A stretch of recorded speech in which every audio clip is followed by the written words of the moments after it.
I want to come back to the golden thread. Now, it wasn't something I had on the list, but it's something that I've heard, and admittedly, I don't feel like there's been massive engagement with it, and I wonder if that's, and I think you touched on it, there's a lot of work that you need to. Now, we've done a significant amount of work on our product data, and we've worked to get that into a space where it's always been pretty clean, but we've got a dedicated PIM.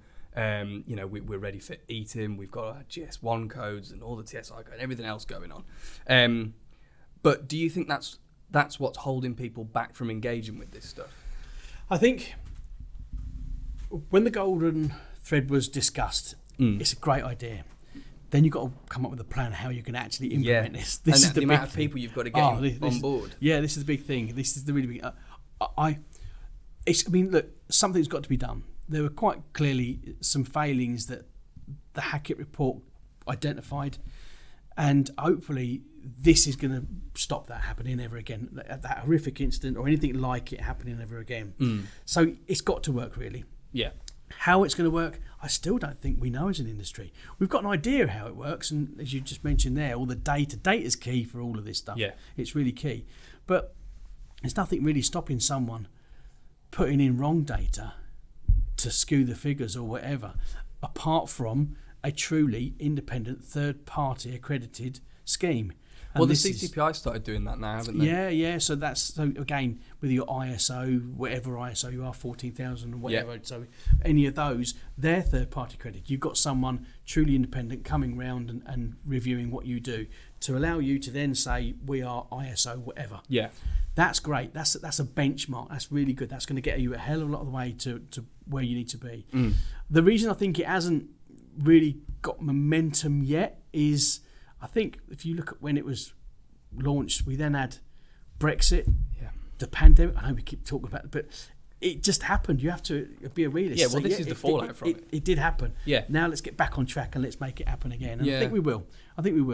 It definitely, I was quite pleased to see it still hang around, and off the back of that, as you know, with Brexit, we then have to mark everything UKAS now, and instead of just the normal CA mark. So, well, what happened with was that UKAS or UKCA? CA, yeah. So UKCA, what? Because we were doing. I mean, admittedly, it wasn't a lot of our products that were impacted, but we heard about it and we just went and got on with it and did it. Now we appreciate that wasn't as easy for a lot of people to do.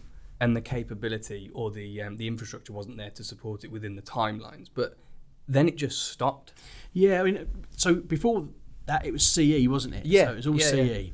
And actually, CE, when there were some wrongdoings in some projects, when the investigation happened into the product to have a look where the failings, CE actually wasn't for a compliance for Europe, so certification of Europe. Everyone believed it was. It was actually there was Chinese parts of Chinese industry that were marking things up CE, and when they were challenged to say what does that mark stand for, they said, it stands for Chinese export. And they said, no, it doesn't. It stands for certification of Europe. And they said, no, not in China it doesn't. But that's what we thought we were buying. We thought we were buying something that complies, and they're saying, oh no, that's sorry. You've misunderstood. It's your fault. You've misunderstood what you brought. Wow. And they just shut up shop. So all of a sudden that created a problem. Wow. How much faith now have you got in that CE mark? Yeah. So when we looked to come out of Europe, one of the things was they said you've got to have something in place that's going to take over from that. Okay. And that's where that UK. I mean, if you look through the legislation, it was still allowing the CE mark to be used. Yeah, it was. Yeah. However, yeah, people, I think it was almost very typically British. If you'd all like to move over, please, to start using the UK version of it, that would be much appreciated.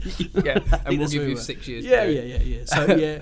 So again, this is where that golden thread could really work. And if it was just to say that as of this date, draw a line in the sand, we're only going to accept this after that date. Right. I think it just really help industry out. Yeah, absolutely. I mean, it's definitely, like I say, I'm aware of it, and it's been mentioned in a few. It's certainly been part of EDA discussions. Yeah. And this is no slight on anybody. Like you say, we've had Brexit, COVID, bloody, Ukraine and Russia, Suez Canal. Now we've got an election potentially coming up, and the cost of living crisis. It's just there's always something that keeps us in stasis, I think. Yeah, and The world just keeps on turning, though, doesn't it? We have to remember that. And no matter what gets thrown up, we just have to accept that this nowadays is business as usual. Yeah. And just get on with it. Yeah, just get on with it. Because if we don't, someone else will. Yeah, absolutely, exactly. I think that's what it's going to take, really, isn't it? Like anything, you need those pioneers of industry and then everybody tends to come along with you. Absolutely. Yeah.